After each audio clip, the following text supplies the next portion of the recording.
MCQ number 31 को देख लीजिए। इसमें कहा गया है कि ए और बी दोनों पार्टनर्स हैं इन ए पार्टनरशिप फॉर्म और आपस में प्रॉफिट एंड लॉस से शेयर किया करते हैं इन द रेशियो ऑफ 3:2। इनमें से जो ए है वो विड्रॉ कर रहा है ₹20,000 in each quarter during the year ended 31 मार्च 2023। वो 20,000 क्वार्टरली निकाल रहा है, लेकिन ये नहीं बताया गया कि वो क्वार्टर के बिगिनिंग में निकाल रहा है, मिडिल में निकाल रहा है या एंड में निकाल रहा है। ठीक है स्टूडेंट्स, इंटरेस्ट ऑन ड्राइंग जो चार्ज किया गया था उसकी ड्राइंग्स पे वो था 6% पर एनम। अब आपको बताना है कि ए की ड्राइंग्स पे कितना इंटरेस्ट चार्ज किया गया होगा। तो स्टूडेंट्स यहाँ पर आपको इस बात का ध्यान रखना है कि यहाँ पर आपको एवरेज टाइम पीरियड जिसके लिए आपको इंटरेस्ट ऑन ड्राइंग कैलकुलेट करना है वो 6 मंथ्स लेना है, बिकॉज बताया नहीं गया कि वो बिगिनिंग, मिडिल या एंड ऑफ क्वार्टर में विड्रॉ कर रहा है, तो हम ऐसे में मानेंगे कि वो middle of each quarter withdraw कर रहा है। ठीक है स्टूडेंट्स, और दूसरी बात ये ध्यान रखिएगा कि जो उसकी टोटल ड्राइंग्स है वो है ₹20,000 इंटू 4 यानी कि ₹80,000। इंटरेस्ट ऑन ड्राइंग का रेट है 6% per annum, average time period लेना है 6 मंथ्स। ठीक है स्टूडेंट्स, 1 2 2 3 1 2 1 2 200 इंटू 4 800, 800 इंटू 3 2400। तो उसका इंटरेस्ट ऑन ड्राइंग्स निकल कर आया स्टूडेंट्स ₹2400। क्लियर स्टूडेंट्स, अब MCQ नंबर 32 को देख लीजिए।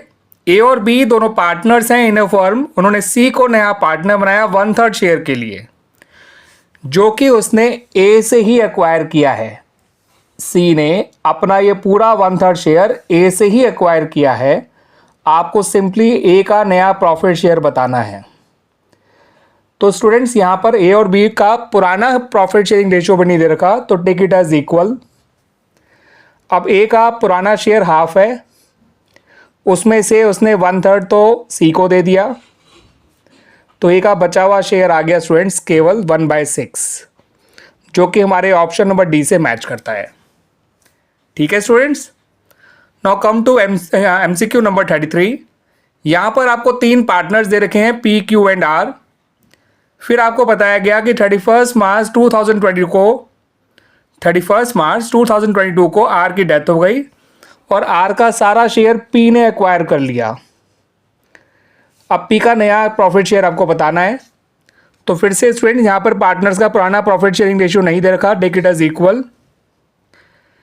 तो आर का हिस्सा कितना है 1/3 और ये सारा का सारा पी का गेन हो जाएगा, बिकॉज आर का सारा शेयर पी ने एक्वायर कर लिया था। तो पी का जो नया शेयर आएगा स्टूडेंट्स वो आएगा उसका पुराना शेयर जो कि 1/3 था, प्लस उसका नया शेयर, प्लस जितना उसने गेन किया, तो ये हो गया 2/3। तो पी का नया शेयर आ गया स्टूडेंट्स 2/3। ठीक है स्टूडेंट्स, क्लियर हो गया। आइए स्टूडेंट्स MCQ नंबर 34 की बात भी कर लेते हैं।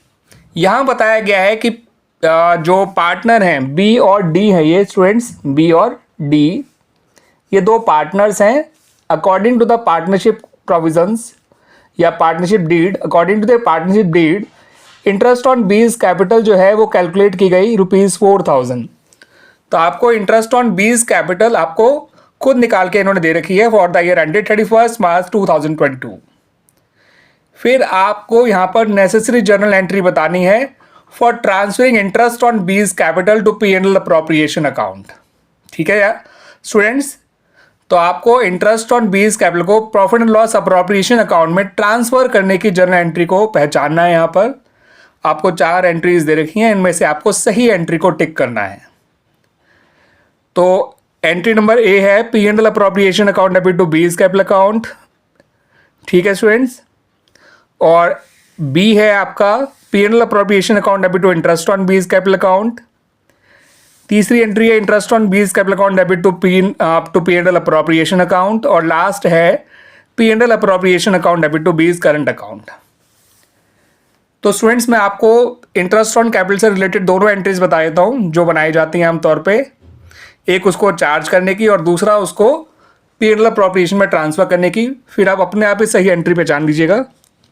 इंटरेस्ट ऑन कैपिटल चार्ज करने की एंट्री होती है interest on capital account debit to B's capital account.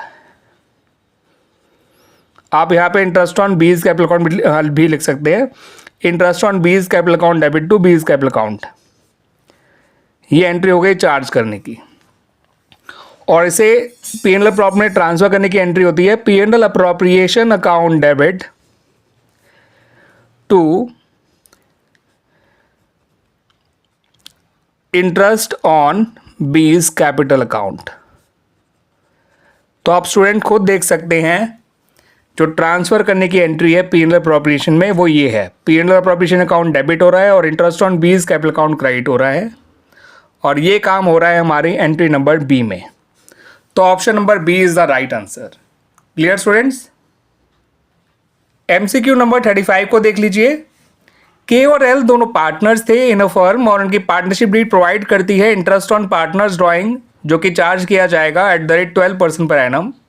आपको एल की ड्राइंग्स पे इंटरेस्ट खुद निकाल के दे रखा है जो कि ₹900। आपको केवल इंटरेस्ट ऑन ड्राइंग्स चार्ज करने की एंट्री इनमें पहचाननी है जो आपको दे रखी है। याद रखिएगा, उसको पी&एल अप्रोप्रिएशन में ट्रांसफर करने की एंट्री नहीं मांगी है, सिर्फ चार्ज करने की एंट्री मांगी है। तो इंटरेस्ट ऑन ड्राइंग चार्ज करने की एंट्री होती है student L's capital account debit to interest on drawings account या to interest on L's drawing account भी आप कह सकते हैं। ठीक है स्टूडेंट्स, 900 इसे जब क्लोज किया जाता है या ट्रांसफर किया जाता है पी&एल प्रॉप में तो वो एंट्री होती है interest on drawings account debit to P and L appropriation account. 900 तो यहाँ पर हमसे केवल चार्ज करने की एंट्री मांगी गई है स्टूडेंट्स, आप चेक कर सकते हैं। एल्स कैपिटल अकाउंट कहाँ डेबिट हो रहा है? एंट्री नंबर सी में, और इंटरेस्ट ऑन ड्राइंग क्रेडिट भी हो रहा है। ठीक है स्टूडेंट्स, एल्स कैपिटल या करंट अकाउंट से इन्होंने यहाँ पे दोनों ऑप्शन डाल दिए हैं कि अगर कैपिटल अकाउंट फिक्स्ड होगा तो करंट अकाउंट से, फ्लक्चुएटिंग होगा तो कैपिटल अकाउंट से। तो यही आपका सही आंसर होना चाहिए, क्योंकि और कहीं भी पार्टनर्स कैपिटल अकाउंट डेबिट या क्रेडिट डेबिट नहीं करा गया है। ठीक है स्टूडेंट, क्रेडिट तो किया गया है लेकिन डेबिट होना है जब इंटरेस्ट ऑन ड्राइंग चार्ज किया जाता है पार्टनर्स की ड्राइंग्स पे, क्योंकि as a result of charging interest on drawings on their drawings उनकी कैपिटल रिड्यूस होती है। कैपिटल जब रिड्यूस होती है तो वो उन्हें डेबिट किया जाता है, और इंटरेस्ट ऑन ड्राइंग एक इनकम है और इनकम जब बढ़ती है तो क्रेडिट की जाती है। तो उस लॉजिक से ये एंट्री बिल्कुल सही है। तो option number C is the right answer. Clear students? Students इस एमसीक्यू नंबर 36 को देख लीजिए। In which of the following cases the firm is not dissolved compulsorily, यानी कि किन में से किस केसेस में फर्म का डिसॉल्यूशन कंपल्सरी नहीं होता।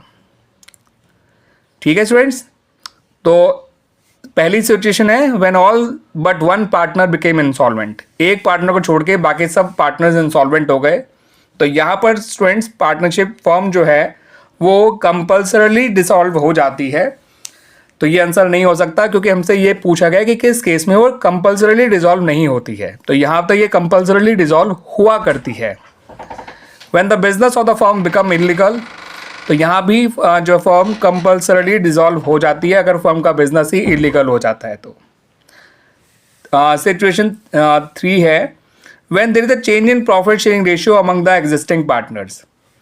तो स्टूडेंट्स यहाँ तो जो है फर्म केवल रिकॉन्स्टिट्यूट हो रही है, डिसॉल्व तो हो ही नहीं रही है। ठीक है स्टूडेंट्स, तो आंसर यही होना चाहिए, लेकिन फिर भी ऑप्शन नंबर डी को पढ़ लेते हैं।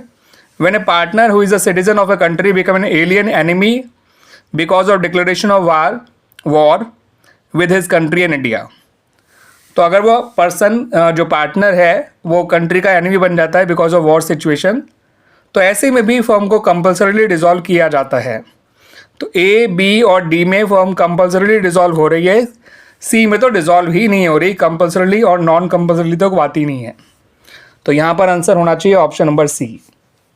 ठीक है स्टूडेंट्स, तो यहाँ पर हमने एमसीक्यू नंबर 31 से लेकर 36 तक जो है डिस्कस किया है। उम्मीद करता हूँ कि आपको ये 6 के 6 एमसीक्यूज अच्छी तरह से समझ में आए होंगे। ठीक है स्टूडेंट्स, तो आप अपने बोर्ड एग्जामिनेशन की प्रिपरेशन के लिए इनको ढंग से देख लीजिएगा, समझ लीजिएगा। ये आपको काफ़ी हेल्प करेंगे आपके बोर्ड एग्जामिनेशन में जो आपको 26 मार्च 2025 को देना है।